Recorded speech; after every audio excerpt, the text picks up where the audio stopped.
আসসালামু আলাইকুম। আমি আপনাদেরকে আজকে যে বিষয়টা নিয়ে আলোচনা করব সেটা হচ্ছে অসহযোগ আন্দোলন।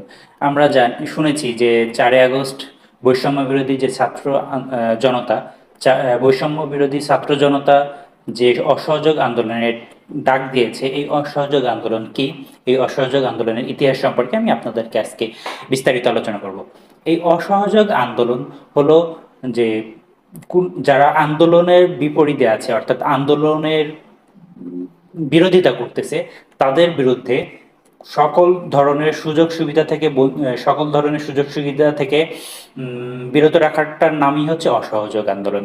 এই অসহযোগ আন্দোলন ব্রিটিশ ভারতের সময় এটা ছিল, যেটা 1920 সালে মহাত্মা গান্ধী, তার পুরো নাম হচ্ছে মোহনদাস করমচাঁদ মহাত্মা গান্ধী এবং ভারতীয় জাতীয় কংগ্রেস এই অসহযোগ আন্দোলনের ডাক দেয়।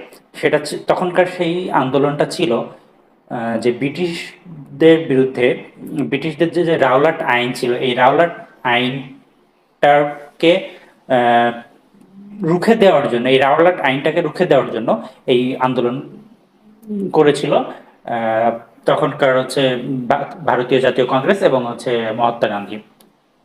এর পরবর্তীতে আমরা দেখেছি 1971 সালে বঙ্গবন্ধু শেখ মুজিবুর রহমান 1971 সালে বঙ্গবন্ধু শেখ মুজিবুর রহমান পাকিস্তানি শাসকদের বিরুদ্ধে 2রা মার্চ এই আন্দোলন করে। 2রা মার্চ থেকে 25শে মার্চ, 25 দিন এই আন্দোলন বলবৎ থাকে। এই আন্দোলনের মুখ্য বিষয় ছিল যে স্বায়ত্তশাসন প্রতিষ্ঠা করা, আহ, পূর্ব পাকিস্তানকে স্বায়ত্তশাসন প্রতিষ্ঠা করা।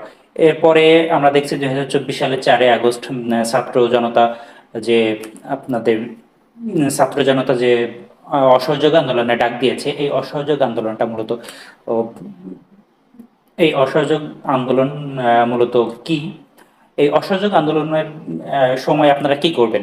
এই অসহযোগ আন্দোলন হচ্ছে যে, যেহেতু সরকারের বিরোধী এই অসহযোগ আন্দোলন, সেই ক্ষেত্রে সরকারি সকল কর্মকর্তা কর্মচারীদের বিরুদ্ধে আপনারা ভ্যাট ট্যাক্স এবং তাদের সকল ধরনের সুযোগ সুবিধা থেকে আপনারা বন্ধ করে দিতে পারেন, তাদের সাথে যোগাযোগ এবং যেমন কোর্ট আদালত, ট্যাক্স দেওয়া বন্ধ করে দিতে পারেন, সরকারের সুযোগ সুবিধা না নিতে পারেন। এটাই হচ্ছে মূলত এই অসহযোগ আন্দোলনের মূল বিষয়বস্তু। এছাড়াও আমরা ভারত উপমহাদেশে দেখেছি যে এই অসহযোগ আন্দোলন শুরু হয়েছে 1920 সালে এবং 1922 সালে। এটা 2 বছর যাবৎ অসহযোগ আন্দোলনটা হয়। এছাড়াও আমরা 1971 সালে বঙ্গবন্ধু শেখ মুজিবুর রহমান পাকিস্তানদের বিরুদ্ধে অসহযোগ আন্দোলনে ডাক দিয়েছিলেন। এছাড়া হচ্ছে আপনার 2024 সালে অসহযোগ আন্দোলন ছাত্র জনতা দিয়েছে।